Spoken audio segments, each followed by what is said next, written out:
রবিবার সকাল থেকেই সমাজ মাধ্যমে কয়েকটি ছবি বেশ ভাইরাল হয়েছে।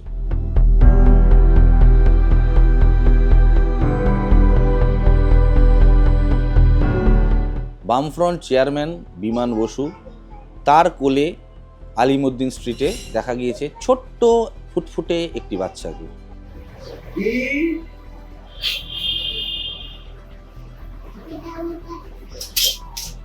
বিমানবাবুর হাতে গিফটের সময় পাওয়া বিভিন্ন নগদ তা একত্রিত করে তুলে দেন ছোট্ট অদ্ভিতা। আমরা এখন এসেছি বাগবাজারে অদ্ভিতার বাড়িতে। আমরা কথা বলবো তার মা ও তার বাবার সঙ্গে। প্রথমেই আপনাদেরকে সংবাদ প্রতিদিনে অনেক অনেক স্বাগত। এই যে ঘটনাটা, যে ছবিটা আমরা আজকে সকাল থেকে ভাইরাল হতে দেখছি, এটার ব্যাপারে যদি একটু আমাদের দর্শকদের একটু বিস্তারিত বলেন। আচ্ছা, আমরা প্রথমত প্রত্যেক বছরই কিছু না কিছু করি এরকম সমাজ সেবামূলক বা যাই বলুন, যতটা সম্ভব হয়। তো এবছর মেয়ের 2 বছরের জন্মদিন ছিল, তো সেই কারণে আমরা দুজনেই সিদ্ধান্ত নিই, কিছুটা ওর বাবারটাই বেশি বলা যায়। তো দুজনে মিলেই সিদ্ধান্ত নিই যে যা ও পেয়েছে জন্মদিনে, খুব ছোট করেই বাড়িতেই ঘরোয়াই হয়, তাতেও যা উপহার যা নগদ পেয়েছে সেই সমস্তটাই আমরা পার্টিকে তুলে দিয়েছি সেদিন হাতে। তো সেই জন্যই সেদিন যাওয়া, আগে থেকে ওনার কাছ থেকে সময় চেয়ে নেওয়া হয়েছিল, কারণ ব্যস্ত মানুষ একদমই। তো সেই কারণে নির্ধারিত একটা দিন দেওয়া হয়েছিল, সেই নির্দিষ্ট দিনে আর নির্দিষ্ট সময়ে আমরা বেশ কিছুক্ষণ আগেই গিয়ে পৌঁছেছি। তো ওনার সাথে কথা বলার পরে আমরা বসেছিলাম, একটু অপেক্ষা করতে হয়েছে ঠিকই, কিন্তু উনি ওনার ব্যস্ত সময় থেকেও আমাদের সময় দিয়েছিলেন, মেয়ের সাথে কথা বলেছেন। ও 2 বছর বয়স, ওর যতটা আদো আদো করে কথা বলেন তার সাথেই উনি ওনার একটু নাম জিজ্ঞেস করা বা একটু খুনসুটি করা। তারপরে উনি নিজে যেহেতু ছোট খুবইও, তো ওকে একটি চকলেটও দিলেন, তারপর একটা খাতা, একটা পেন, সেটাই ও বেশ কিছুক্ষণ ওখানে বসেছিল, পুরোটা ঘুরে দেখলো। তারপর ওনার সাথে বেশ কিছুক্ষণ সময় কাটানোর পরে তো আমরা যে নগদটা পেয়েছিলাম সেটা উনি আবার সেটা গ্রহণ করলেন। সেটাতে আমাদের একটা গর্বের দিন মনে হয়েছে, আমরা যদি পার্টির পাশে এইভাবে থাকতে পারি, যতটা সম্ভব আর কি, যেভাবে থাকা যায় সেইভাবেই। কথা বলবো অদ্ভিতার বাবার সঙ্গে। তার আগেই আজকে সকালে আপনাদেরকে জানিয়ে রাখি, আজকে সকালে যখন আমরা ওনাদের সঙ্গে যোগাযোগ করি, প্রথমে কিছুটা সময় লাগে যোগাযোগ করতে। সেই সময় ফাঁকে ফেসবুকে ওনাদের প্রোফাইল খুঁজে বার করি, খুঁজে দেখতে পাই ওনাদের কভার ফটোতে ওনাদের বিয়ের দিন বিয়ের পোশাকে দুজনেই রেড স্যালিউট করছেন, এমন একটি ছবি। তখনই বোঝা গিয়েছিল এর শিকড়টা কি। একটু আপনাদের থেকে জানতে চাইবো, এই যে আপনাদের বিয়ের দিনের যে ছবিটা আমরা ফেসবুকে দেখেছি এবং আজকের যে ঘটনা, আপনাদের প্রথম কথা হচ্ছে আপনাদের আলাপটা কবে এবং কিভাবে হলো? আমাদের কলেজ লাইফ থেকেই আমাদের আলাপ। তো কলেজ লাইফে আমাদের ছাত্র রাজনীতির মধ্যে দিয়েই আলাপ। তো তারপর ধরে সম্পর্ক এগোয় এবং সেই রাজনীতির সূত্রে সেই আলাপ পরবর্তীকালে বৈবাহিক সূত্রে পরিবর্তিত হয়। আর দুজনেরই মানসিকতা, আমাদের পরিবার বাম পরিবার। তো আমরা প্রত্যেকবারই আমার মা প্রয়াত হয়েছেন প্রায় 10 বছর হতে চলবে। তো আমরা এই ধরনের কাজ আমরা করি। কোভিডের সময় আমি একটি বেসরকারি সংস্থায় চাকরি করতাম। তো সেই সময় অফিস না করলেও কোম্পানি আমাদেরকে স্যালারি দেয়। তো কোভিডের সময় আমরা যেহেতু ঘরে বসেই আমরা টাকা পেয়েছি, কিন্তু সেই সময় প্রচুর গরিব মানুষ, তাদের চাকরি চলে যায়।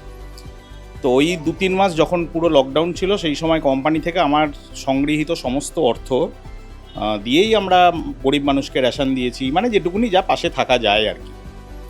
আর দ্বিতীয়ত, এই 2 বছরের জন্মদিনে ওর যে অর্থ উপহার হিসেবে পেয়েছিল, এবং পরবর্তীকালে এখন যেটা আমরা দেখলাম যে এই সরকার গঠন হওয়ার পরে যেভাবে হকার উচ্ছেদ হচ্ছে, খুবই প্যাথেটিক। ছোট ছোট ছেলে মেয়েগুলো রাস্তার ধারে দোকানগুলো ভেঙে দিয়েছে, সেখানে বসে কাঁদছে বইপত্র নিয়ে, খুব বেদনাদায়ক। হ্যাঁ, হয়তো হতে পারে রেলের জমি কোথাও জবরদখলকারী, ঠিক আছে। তো একটা নির্দিষ্ট সময় দিয়ে উচ্ছেদ করলে তাদেরও একটা বিকল্প জায়গা অন্তত সরকার থেকে না করুক, অ্যাটলিস্ট একটা অন্তত ব্যবস্থা যদি করে দেওয়া যেত একটা সময় দিলে। কারণ এরকম তো অবস্থা ছিল না যে এই রাজ্যের উন্নয়ন শুধু দাঁড়িয়ে স্তব্ধ হয়ে আছে এই হকারদের জন্যই, আর গোটা পশ্চিমবাংলা খুব সুন্দর, তা তো নয়। পশ্চিমবাংলায় আরও অনেক অনেক কিছু আছে যেগুলো সরকারের আগে কাজ করার দরকার ছিল। তো সেটা না করে হঠাৎ করে এই হকারদের ওপরেই তাদের কেন হঠাৎ এই রোষটা পড়লো সেটা বুঝতে পারছি না। তো যাই হোক, তো তারা গরিব মানুষ, খেটে খাওয়া মানুষ।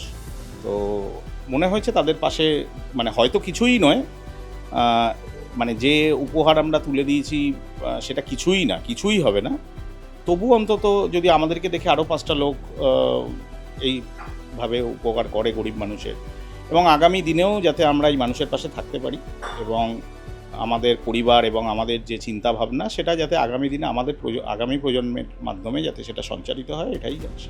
পরিষ্কার যেটা বুঝতে পারছি, উনিও যেটা বললেন যে কলেজে ছাত্র রাজনীতি করার সময় আপনাদের মতাদর্শগতভাবে দুজনের কাছাকাছি আসা, এবং ইতিমধ্যেই দেখছি যে আপনাদের মা বাবার দেখানো পথেই মেয়েকে নিয়ে হাঁটা শুরু করেছেন। তো ভবিষ্যতে মেয়েকে আপনাদের মতাদর্শে বিশ্বাসী হতে আর কি করার পরিকল্পনা রয়েছে, এবং সময় তো পাল্টায়, আপনারাও কিছু একটা দেখে সেই মতাদর্শে এসেছেন, ভবিষ্যতে যদি তার মনে হয় না এই মতাদর্শ ঠিক নয়, অন্য মতাদর্শ মেনে চলা উচিত, তখনই বা সামাল দেবেন কীভাবে একজন মা হিসেবে? দেখুন, বাড়ি থেকেই তো সবটা শুরু হয়, শিক্ষাটা তো বাড়ি থেকেই শুরু হয়, সেটাই আমরা চেষ্টা করছি। শুধুমাত্র যদি বলি একটা সামান্য উদাহরণ, বর্তমান সরকার যেরকম বলছে সরকারি স্কুলে পড়ার কথা, এটাই তো আমরা আগে বলেছিলাম, সরকারি স্কুলগুলোকে প্রাধান্য দেওয়া। তো চেষ্টা করব যেভাবে আমরা এগিয়ে নিয়ে যেতে পারি। তবে আমার মনে হয় যে আমাদের দেখানো পথেই ও হাঁটবে। এবার বাকিটা তো ওর নির্দিষ্ট একটা সিদ্ধান্ত আছে, পারিপার্শ্বিক, চারিপাশে সমাজ ব্যবস্থা সব দিয়ে। তবে নিশ্চয়ই আমাদের দেখানো পথেই উঠবে, কারণ আমি প্রথম ওর 1 বছর হয়নি তখন আমরা ওকে প্রথম ব্রিগেডেও নিয়ে গেছিলাম। তো সেই ছবিও আমরা, মানে এটা আমাদের কাছে খুব গর্বের বিষয় যে আমরা সেই জায়গায় নিয়ে যেতে পারছি, যেখানে কয়েকদিন আগেও শূন্য ছিলাম, এখন তো হয়তো 1-এর পাশে আরও কিছু বসবে।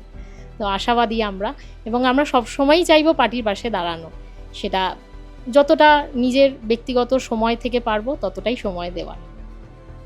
এই আশা, এই ভরসা, এই আদর্শ, এই নীতি, এগুলিই যেন সম্বল বামপন্থীদের, এগুলিই যেন সম্বল সিপিআইএম কর্মী সমর্থকদের।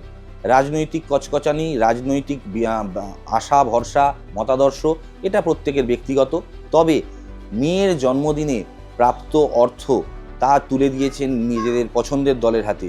এটা করে যে চেতনার উদাহরণ রাখলেন এই মা বাবা, তাদের এই আদর্শের যে বিপ্লব তা দীর্ঘজীবী হোক, এই কামনাই করি।